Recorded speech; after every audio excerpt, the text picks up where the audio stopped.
જય મુરલીધર ખેડૂત મિત્રો, હું છું હરેશ જાલંધરા. ફરીવાર મારી યુટ્યુબ ચેનલમાં આપ સૌ મિત્રોનું હાર્દિક સ્વાગત છે. તો મિત્રો, આજે આપણે વાત કરવાની છે આંબામાં પાકમાં જ્યારે ફૂલ અવસ્થા અથવા ફ્લાવરિંગ અવસ્થા જ્યારે આવે છે ત્યારે કયા કયા મુદ્દા ઉપર આપણે ધ્યાન રાખવું જોઈએ. તો ઘણા ખેડૂત મિત્રોને 4-5 આંબા ખાવા માટે હોય છે, તો અમુક ખેડૂત મિત્રોએ 10, 15, 20 વીઘાના 5 વીઘાના વેચાણ કરવા માટે આંબા કર્યા હોય છે. અને જ્યારે ફ્લાવરિંગ સ્ટેજ આવે છે ત્યારે અમુક ખેડૂત મિત્રોને ખબર હોતી નથી કે કયા કયા મુદ્દા ઉપર ધ્યાન રાખવું જોઈએ.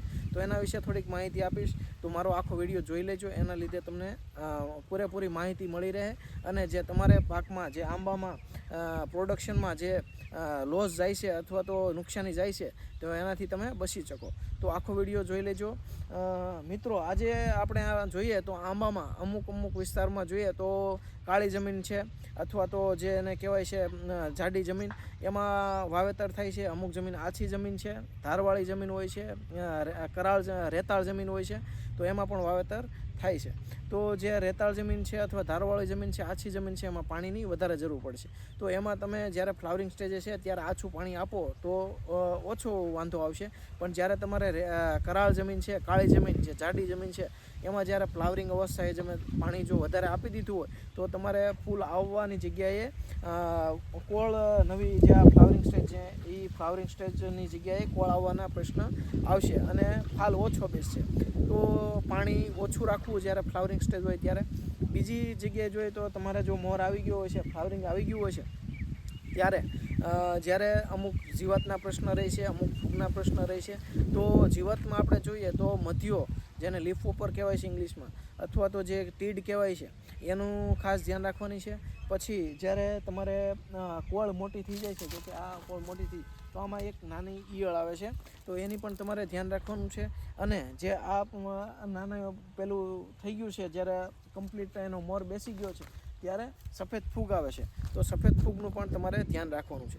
તો પહેલાં જોઈએ તો મધ્યો છે અથવા તો જે ટીડ કહેવાય છે, તો એનું નિયંત્રણ કયા ટેકનિકલથી થશે.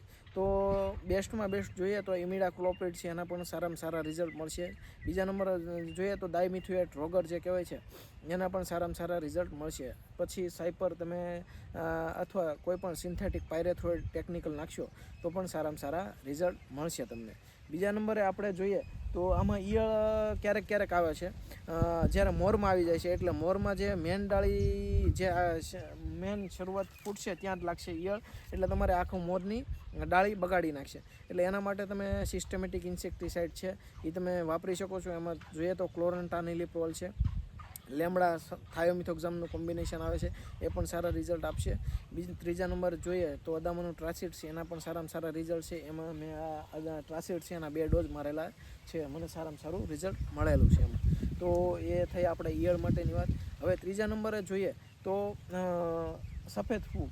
તો તમારે જ્યારે આ મોર આવી ગયો હોય છે, સારામાં સારો મોર હોય છે, ખેડૂત 2-3 દિવસ આંબામાં આંટો મારવા નથી જતા, તો એમાં જ્યારે ઝાકળ પડ્યો હોય અથવા મેઘરવો પડ્યો હોય છે ત્યારે તમારે મોર છે એમાં સફેદ ઉપર ભૂકીચારા જેવું થઈ જાય છે, એના સફેદ કહેવાય છે.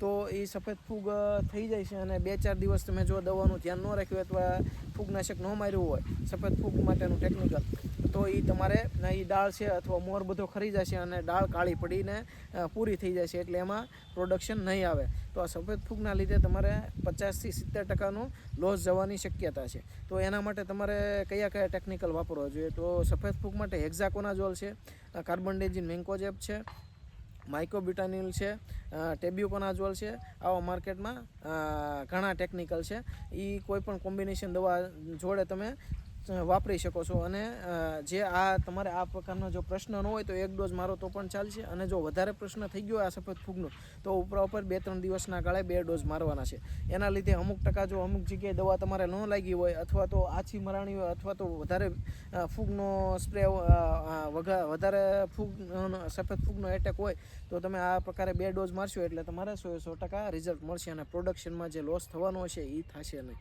હવે આગળ વાત હું તમને કહું તો ઘણા ખેડૂત મિત્રોને 2-4 આંબા હોય અથવા કે અમુક ખેડૂત મિત્રોને ખાવા માટે કેરી કરી હોય, તો એ લોકોનો પ્રશ્ન છે કે સ્પેશિયલ આંબા માટે દવા આવે છે. તો એવી કોઈ આંબા માટે સ્પેશિયલ દવા આવતી જ નથી. આ પ્રકારે તમે નિયંત્રણમાં રાખશો તો તમને જે મેં તમને કીધું એ પ્રમાણે કરશો તો તમને સારામાં સારા રિઝલ્ટ મળશે.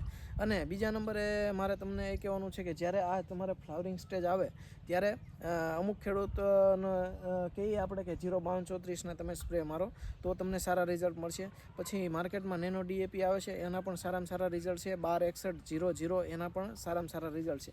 આપણે આમાં જે 126100ના ડોઝ મારેલા છે, પછી એક 20-20-20 આવે છે એનો પણ ડોઝ મારેલો છે, અને આપણે સારામાં સારું રિઝલ્ટ મળી ગયેલું છે. આ આંબા છે એમાં હજી ફ્લાવરિંગ સ્ટેજથી લઈ અને જે આંબલિયા જેવડી નાની નાની કેરી પણ દેખાય છે, અને આમાં સારામાં સારું મને રિઝલ્ટ દેખાય છે. તો હું તમને થોડીક એમ થયું કે આ ખેડૂત મિત્રોને થોડીક માહિતી આપણે આપીએ અને એ લોકોને નુકસાન જે થતું હોય એ અટકી જાય. આભાર, ધન્યવાદ. મારો વિડીયો જોવા માટે બધા ખેડૂત મિત્રોનો આભાર, ધન્યવાદ.